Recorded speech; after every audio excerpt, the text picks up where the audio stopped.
Okay, so welcome everybody back to the Yugi Mods Network, and today I have something nice to kind of showcase a little bit, and this is my Marincess deck profile. Now for July 2021. Now here's the thing, completely forgot this archetype had existed, and I built it solely based on one reason, and that's actually because of the two OCG or three OCG cards you kind of see on screen. And I was like, you know what? I feel like these cards can be really, really strong. So let's get into this deck profile. First, we have Marincess Mandarin. We run three copies. You control two or more Marincess monsters while this is in your hand or graveyard. You can target a water link you control. Sorry about that. Special summon this card to a zone that monster points to, but banish it when it leaves the field. It's a really great extender. I mean, not much to say about it, and plus she's freaking adorable. Next, we have Marincess Seahorse. Okay, you know what? We'll go with it. You can special summon her to a zone a link monster points to. During your main phase, except the turn it was sent to the graveyard, you can banish this card from your graveyard to special summon a water monster from your hand to a zone a Marincess link monster points to. Hard once per turn there, right? Next, you have Marincess Blue Tang. If it's normal summoned, this is really your play starter here. If it's normal summoned or special summoned, you can send a Marincess monster from your deck to the graveyard, except itself. If it's sent to the graveyard as a link material for the summon of a water monster, you can excavate the top three cards, and if you do, add an excavated Marincess card from your to your hand, and then shuffle the rest into the deck. So that card's just really, really good. Now for my personal favorites and cards that really interested in me into getting to building this deck. Ice Knight. Gains 400 attack for each aqua monster you control. Irrelevant. But on summon it will have 1700 attack. So do be aware of that. Once per turn during your main phase, you can activate this effect. You can normal summon one water monster during your main phase this turn in addition to your normal summon or set, but you get locked into water monsters for the rest of the turn through normal and special summon. So we can go Ice Knight, use its effect, bring out Blue Tang. That's instant. That's an instant link too, right there. It's also an instant rank 4. I mean, it just makes it so nice. Next, Silent Sea Nettle.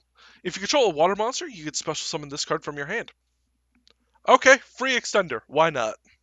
You can't special summon monsters the turn you activate this effect, except for water monsters. Not a problem. You can banish this card from your graveyard to target up to 3 water monsters in your graveyard, shuffle them into the deck. So it does offer a little bit of recycling. So, but we're mostly using it to extend our plays even further, which just makes this deck that much better. Next, 3 Ash Blossom. Ash Blossom is a pretty solid hand trap if you'd rather instead run uh, Droll and Lockbird. You can, but that's, player preference.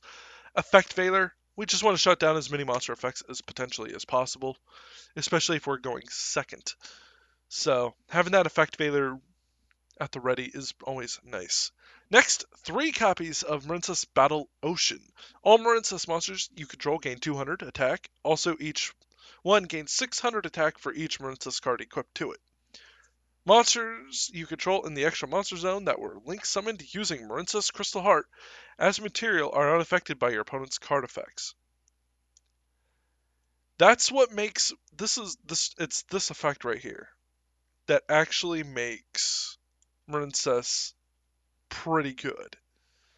You get this onto the field, you go into Crystal Heart, you link into something higher, it's just unaffected. Your opponent can't really do much about it. Except run it over by battle. If they're lucky, right? So boom. When you link summon a Marincess monster to the extra monster zone, except during the damage step, you can equip up to 3 Marincess link monsters with different names from your graveyard to that link summoned monster, which then inherently gives it an 1800 point boost from the 600 attack boost, and then add in another 200. It's 2000 attack point boost. That just makes your links so big. and pretty tough to deal with. So, next, Signet Mining. These cards, from Mandarin to Blue Tang, they are cybers. So, having your Rhoda is a good idea. Next, a couple salvage. This card literally lets you recycle everything in your deck. That's a water monster in terms of the main stuff. So, pretty good. Next, one copy of Terraforming to get Marincess Battle Ocean. Then I run one copy of Lightning Storm just to kind of get rid of any back row prior or force any negations that I don't want to deal with. So that's the only reason. Alternatively, you could go um, evenly matched, but I am just going to settle on the Lightning Storm because it's just a lot more versatile than anything else. Next, 3 Marincess Waves. This trap is actually really strong.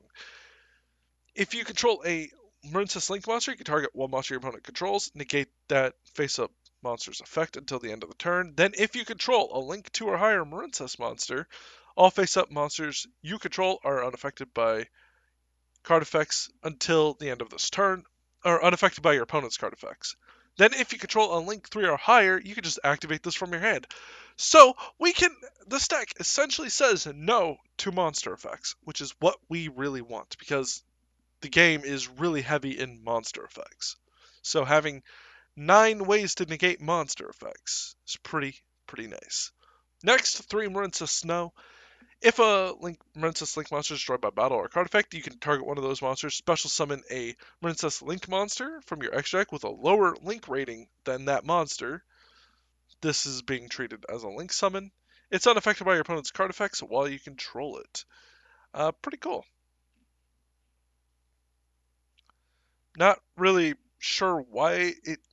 I wish it did a little bit more on the targeting, but I mean, it's just lets you net us out pretty much anything that we want from our extra deck, which is always nice. And then Infinite Impermanence. I understand, very expensive card, but it's just really good. Target a face-up monster your opponent controls, negate its effects till the end of the turn. Then, if it was set before activation and is on the field at resolution, for the rest of the turn, all other spell and traps in that column are negated. And if you control no cards, you can activate it from your hand. Really solid when you have a lot of monster negations. Like, I believe, I want to make sure I get this right. I'm not even spelling it right. So we'll look at Apollosa, for instance. The original attack. Okay, so this actually does not activate. That's fine. Once per chain, try to force its activation, and then when we negate its effect with like Marincess Wave or with Effect Veiler or even Impermanence, we can essentially reduce its attack to 0 afterwards. So the most of your opponent goes into this, they're only going to get its effect off maybe once, if that. Oh, actually, no. Hold up. This actually activates the once per chain. If they wanted to activate it, its attack drop uh, isn't a cost, so even better. So there might be some fun interactions here. Next, for the extra deck, we have one copy of Marincess Sea Angel. Kind of get us a little bit started. It just lets us add a Marincess spell from our deck to our hand, which is literally Battle Ocean. It could have just said Battle Ocean, and that'd be it. Can Konami, can we get Marincess support? Like, I'm just saying. Next, Blue Slug. If this card is Link Summon, you can target a Marincess monster in your graveyard, except another copy of itself, add it to your hand, and then you're locked into waters. And it just a Link 1, pointing downwards. Pretty nice as a 2 of. Uh, Marincess Coral Anemone. Anemone? Anemone? I don't fucking know. But 2 water monsters, really generic. You can target 1 water monster with 1500 attack or less in your graveyard. That's literally all of our monsters. Like in the main deck that isn't a hand trap. Okay. Also, you cannot special summon monsters for the rest of the turn except for water monsters.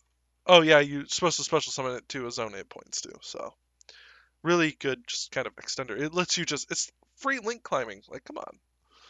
And then if this card is sent from the field to the graveyard, you can target a Marincess card in your graveyard, add it to your hand. So if you wanted to, you could play Foolish Burial Goods, send away a Marincess Wave, and then when you go and link away with Marincess Coral and Enemy, you can recycle that Marincess Wave. I mean, it is a thought.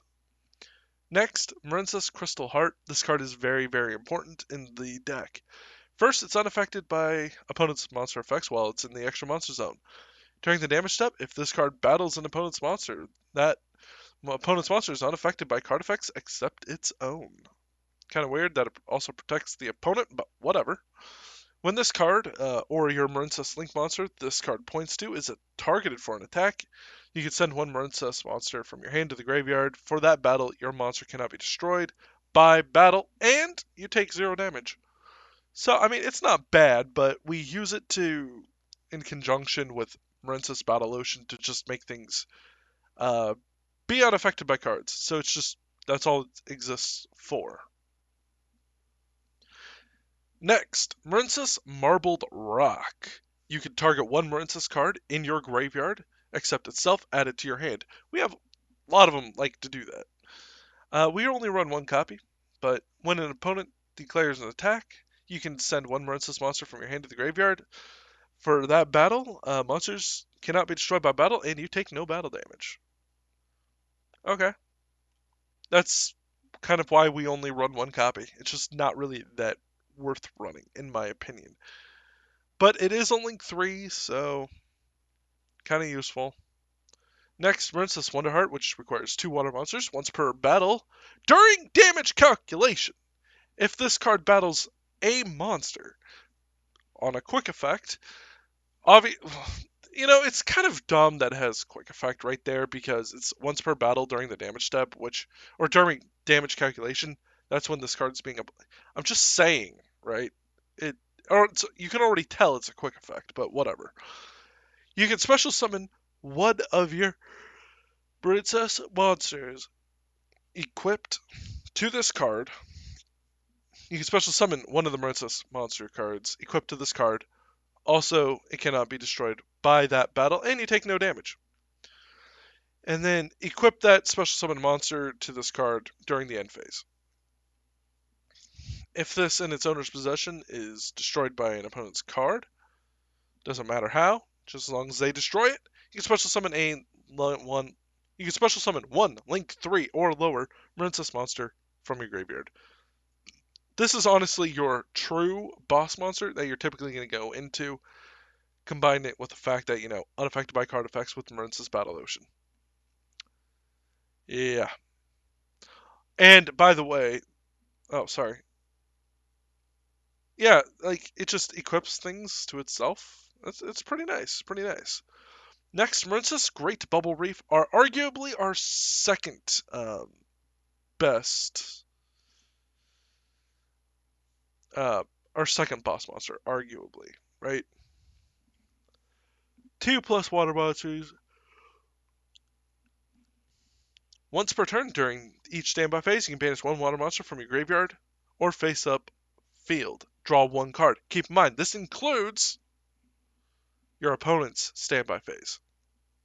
You can be able to draw a card just by banishing something.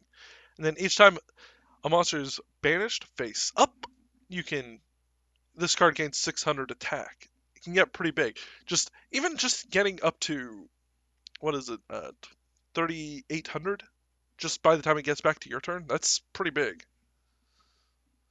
Oh, sorry, did not mean to do that. On top of that, you can send a water monster from your hand to the graveyard to special summon one of your banished Marincess monsters. So you can effectively just keep looping 2 of them on the constant. I'm just saying, it's really good.